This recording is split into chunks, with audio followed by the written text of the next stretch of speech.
Hello everyone, I'm Saket Bajpayee, co-founder Prayas Physics Classes, Dehradun. Welcome students, let's have a look at this beautiful problem. The question says, a pulley of radius 2 meter is rotated about its axis by a force F equal to 20t minus 5t square Newton, where t is measured in seconds, applied tangentially.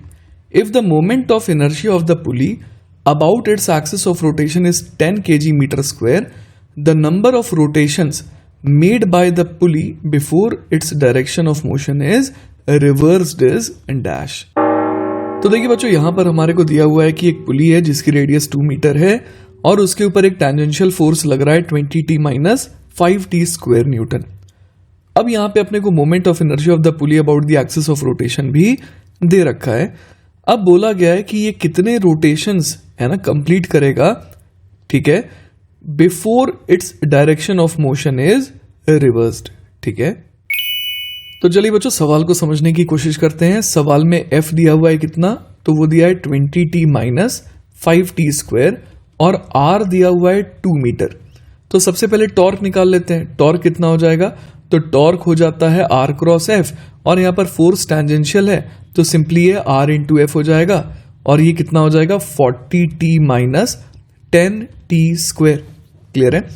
लेकिन बच्चों हम लोग जानते हैं कि torque होता है आई alpha के बराबर. क्लियर है ये बात. तो और आई अपने को कितना दे रखा है, आई अपने को 10 दे रखा है.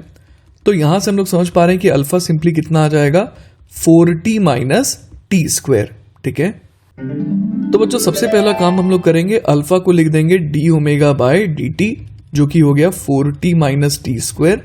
तो अब यहां से ओमेगा निकाल लेते हैं as a function of time. तो d omega 4t minus t square d t हो जाएगा. और अब इंटीग्रेट कर देते हैं. t बराबर 0 पर ओमेगा 0 था और किसी t टाइम पर ओमेगा को ओमेगा बोल देते हैं. तो यहां से देखिए ओमेगा बराबर क्या आ जाएगा 4t square by 2 minus t cube by 3. अब देखिए बच्चों ओमेगा हमारे पास कितना आ जाएगा, तो t स्क्वायर अगर मैं कॉमन ले लूं तो ये कितना आ जाएगा 2 माइनस t बाय 3. क्लियर है. तो यहां से देख पा रहे हैं हम लोग बच्चों कि t बराबर 0 पर ओमेगा 0 था और साथ ही साथ t इक्वल टू 6 पे हम लोग देख पा रहे हैं कि ओमेगा जो है वो फिर से 0 हो गया.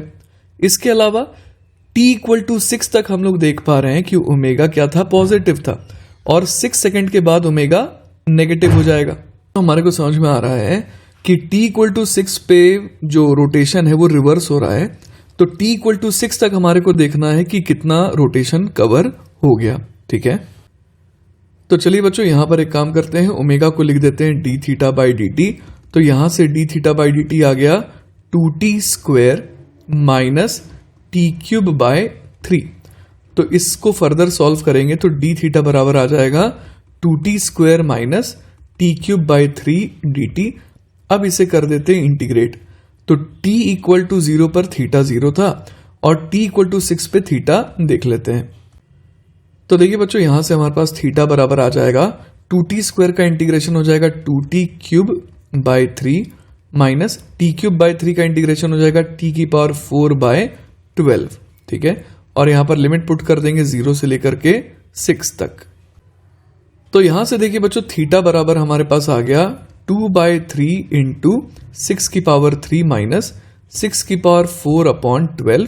और अगर नंबर ऑफ रिवॉल्यूशन चाहिए है ना, नंबर ऑफ रोटेशन चाहिए अगर, तो हमें थीटा को किससे डिवाइड कर देना होगा 2 पाई से.